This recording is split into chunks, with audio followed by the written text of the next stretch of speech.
Bonjour, c'est Guigui le Gentil et je suis là pour vous parler d'une de mes séries préférées. Alors cette vidéo contient quelques spoilers. D'une manière générale, si vous ne connaissez pas la série, vous devriez carrément arrêter cette vidéo. Doctor Who est une série que j'ai eu l'occasion de découvrir enfant avec les quelques épisodes diffusés en français sur TF1 à la fin des années 1980. C'était le dimanche matin et c'était diffusé dans une case horaire dédiée à ce type de programme durant un court moment, où j'étais scotché aussi devant les tripodes, mais ça c'était une autre histoire. J'ai aussi de vagues souvenirs du film qui n'était pas canon avec Peter Cushing. Alors, quand la série est revenue en 2005 sur France 4, j'ai regardé la première diffusion du premier épisode mais sans vraiment accrocher. En effet, le côté cheap qui passait bien dans mon enfance passait finalement mal une fois adulte. De plus, la première saison avec Christopher Eccleston ne m'a pas convaincu et je continue de penser que l'acteur n'était pas fait pour le rôle en réalité. L'arrivée de David Tennant en saison 2, pourtant excellent, ne m'a pas rendu plus accro. Sans doute parce que la romance avec Rose me semblait bien trop puérile et l'ensemble des personnages gravitant autour de ce compagnon m'apparaissait comme vraiment peu intéressant et avec un casting plus qu'inégal. Les histoires me semblaient trop souvent vite résolues avec beaucoup de dialogue pour exprimer les idées plutôt que de passer dans l'action ou la réalisation. Je me suis remis avec l'arrivée de Matt Smith dans le rôle du 11e Docteur à la saison 5 et avec surtout l'arrivée du showrunner Steven Moffat, où la hausse du niveau était flagrante, à tout point de vue, et notamment en termes de réalisation, où l'ambition de faire encore mieux et plus propre que les saisons précédentes était bien présente. Idem pour les histoires qui étaient vraiment bien construites et cohérentes. Oui, elles étaient cohérentes. Je vous prends tous un par un pour vous le prouver. En effet, on peut reprocher beaucoup de choses à l'écriture de Steven Moffat, notamment le fait de se répéter, d'en faire trop parfois et de se la péter. Pourtant, c'est son arc qui fut le plus cohérent, et qui en plus s'est payé le luxe de raccrocher les wagons avec la série classique comme jamais, usant de la profondeur de l'histoire de la saga pour la faire évoluer. Mais je reviendrai sur ce sujet dans la dernière partie de cette vidéo, concernant quelques théories sur le fonctionnement des Seigneurs du Temps. Avant cela, je vous propose de faire un petit bilan de la saison 11 de Doctor Who piloté par le nouveau showrunner Chris Chibnall.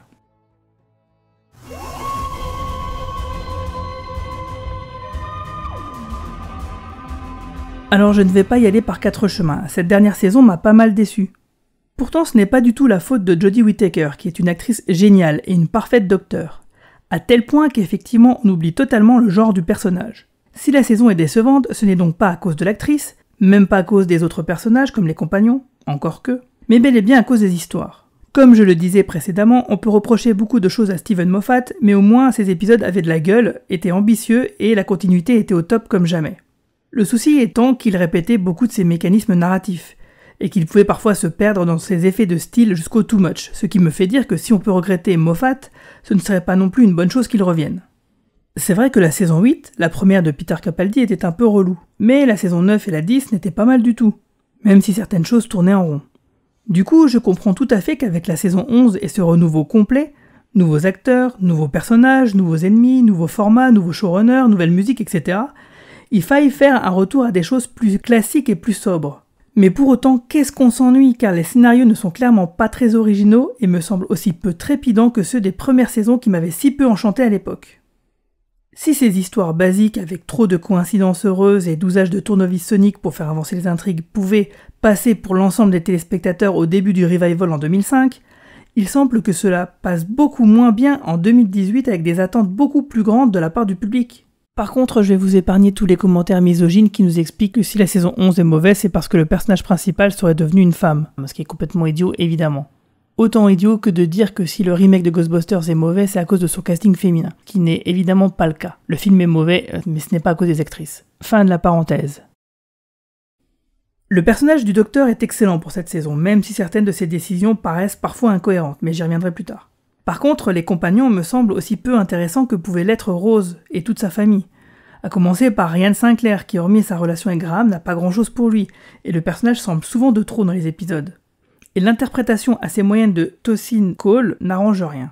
Yasmin Khan, jouée par Mandip Gill, est un personnage déjà plus accrocheur, mais qui ne fait pas des étincelles non plus. Celui de la team TARDIS dont le charisme de l'acteur permet des scènes à peu près sympas est Graham O'Brien, joué par Bradley Walsh, mais dont les scénarios ne tirent finalement pas toujours le meilleur parti. Je trouve donc que les scénarios, en plus d'être trop simples, apportent souvent un lot d'incohérences et d'opportunités ratées. Par exemple, l'épisode Les démons du Pendjab, sur la séparation entre l'Inde et le Pakistan, aurait pu être plus intéressant si on nous avait expliqué les raisons historiques de cet événement que je ne connais pas du tout personnellement, et donc de dégager les aliens qui ne servent à rien, finalement, pour consacrer ce temps d'antenne à cette problématique purement historique. Là, on aurait donc eu du sobre, du différent par rapport à d'habitude, du fait d'avoir eu un épisode sans extraterrestres, tout en restant dans les clous de la série, qui est aussi le voyage temporel finalement, et l'exploration de l'histoire. Mais il y a aussi beaucoup de choses qui ne collent pas. Par exemple, dès la fin du premier épisode de la saison, personne de la Team TARDIS ne demande à retourner en arrière pour sauver la grand-mère de Ryan, morte un peu plus tôt. Ce qui aurait pu être une réaction tout à fait logique et humaine. Ce à quoi le personnage aurait pu faire son laïus habituel sur les règles à s'imposer lorsqu'on voyage dans le temps.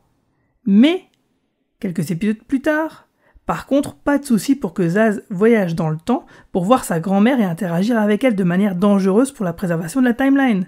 Et ce n'est qu'un exemple d'une longue liste de trucs qui collent aussi bien que le méchant de l'épisode Kerblam est crédible. C'est dire.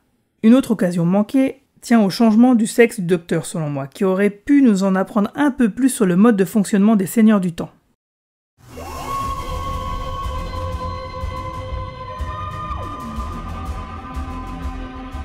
Alors que la possibilité de changer de genre a été actée par Moffat dans la saison 8 avec le personnage de Missy, ce qui avait déjà été teasé par les premières lignes de dialogue du 11e Docteur en 2010, I'm a girl. No. No. I'm not a girl. No. I'm still not Ginger. And something else. et qui était un souhait de Moffat depuis longtemps, on aurait pu croire que cela soit une nouvelle possibilité scénaristique. Pour l'instant, ce n'est pas le cas. En effet, pour ma part, je me suis toujours interrogé sur le mode de fonctionnement des Seigneurs du Temps. Comment fonctionne-t-il réellement ? Je vais vous exposer une de mes théories qui relève plus du fantasme que d'une réflexion basée sur des indices solides laissés par la série.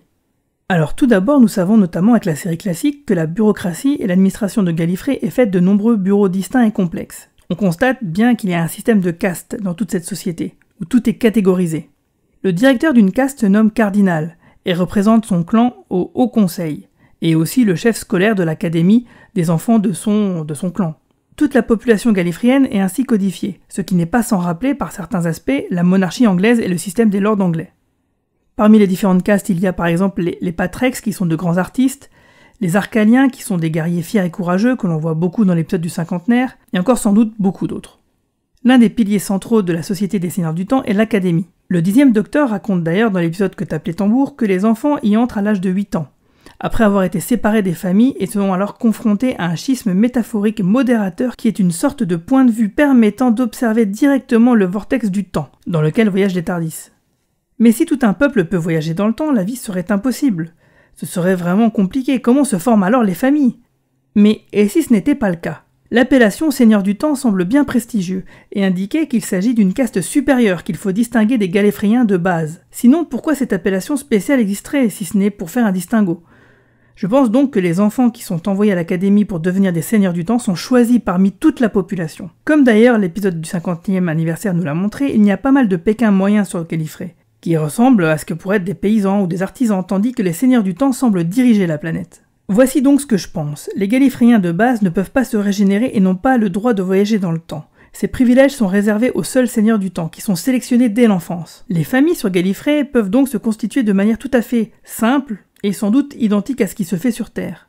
Des parents, des enfants, une famille, etc. Puis par la suite, lorsqu'un enfant devient un Seigneur du Temps à l'âge adulte, il ne peut plus enfanter, et c'est sans doute l'un des prix à payer pour pouvoir se régénérer. D'ailleurs, on peut aussi se dire que si c'est bien l'exposition au vortex du temps qui transforme un Gallifréen en Seigneur du Temps, finalement pratiquement de la même façon que River Song, une humaine a pu devenir une Time Lady involontairement, ce qui sous-entendrait que d'autres races pourraient également acquérir les mêmes capacités. Pour en savoir plus, il faudrait peut-être poser la question aux sorcières de Karn, ce qui ferait aussi un bon arc narratif.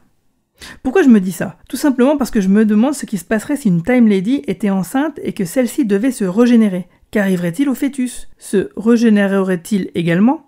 On peut tout imaginer, tout est possible en fait. Mais je préfère rester sur mon idée que les Seigneurs du Temps ne peuvent pas avoir d'enfants et que les Gallifréens de base sont différents des Time Lords. Car cela me permet d'imaginer les origines potentielles du Docteur. Dans l'épisode des 50 ans, mais aussi dans l'épisode Jamais seul en saison 8 ou dans le final de la saison 9, nous voyons une très modeste ferme qui est sans doute l'endroit d'où vient la famille du Docteur, dont nous devinons assez facilement que la place dans la société de Gallifrey n'est pas très haute. Le Docteur a donc dû se surpasser pour entrer à l'académie et devenir un Seigneur du Temps. En effet, s'il y a une sélection à l'enfance, lorsqu'on voit le peu de considération qu'ont les autres Seigneurs du Temps vis-à-vis du Docteur, on pourrait imaginer très facilement que celui-ci aurait été choisi in extremis pour rejoindre cette haute caste.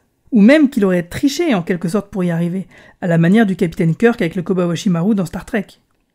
D'ailleurs, c'est sûrement ce qu'il s'est passé puisque dans l'épisode Jamais seul, Clara entend distinctement des personnes sans doute de la famille du docteur qui discutent entre eux et qui déclarent que le docteur est censé s'engager dans l'armée et non pas aller à l'académie. Alors sans doute que le docteur a pu tricher pour devenir un seigneur du temps en s'introduisant dans le cloître que nous voyons à la fin de la saison 9. Sans doute aura-t-il découvert certains secrets qui lui seront utiles pour atteindre cet objectif. Les épisodes de Steven Moffat à ce sujet sont restés plutôt vagues mais nous ont donné malgré tout quand même pas mal d'indices. Ce qui pourrait être à l'origine de l'animosité des Time Lords pour le Docteur, qui lui ont sans doute refusé la possibilité d'avoir son propre TARDIS, d'où le besoin du Docteur, finalement, d'en voler un, défectueux qui plus est. Et concernant le fait qu'un Docteur ne puisse pas avoir d'enfant, remettrait alors le statut de la petite fille du tout premier Docteur, Suzanne Foreman. Donc, si le Docteur ne peut pas avoir d'enfant, qui est donc cette personne dont on nous reparle au détour de la saison 10 avec la photo de cette dernière sur le bureau du Docteur ? Tout ceci nous montre bien qu'il y a encore beaucoup de choses à apprendre sur ce fabuleux personnage. D'ailleurs, c'est peut-être Suzanne qui est évoquée à la fin de l'épisode 2 de cette saison. Lorsqu'on parle de l'enfant éternel, le paria, est-ce qu'il pourrait s'agir d'elle ? Vu qu'il ne reste plus qu'un épisode cette saison, nous le saurons peut-être bientôt, à moins qu'il garde ça pour plus tard. Ou alors qu'il s'agisse tout simplement d'autre chose.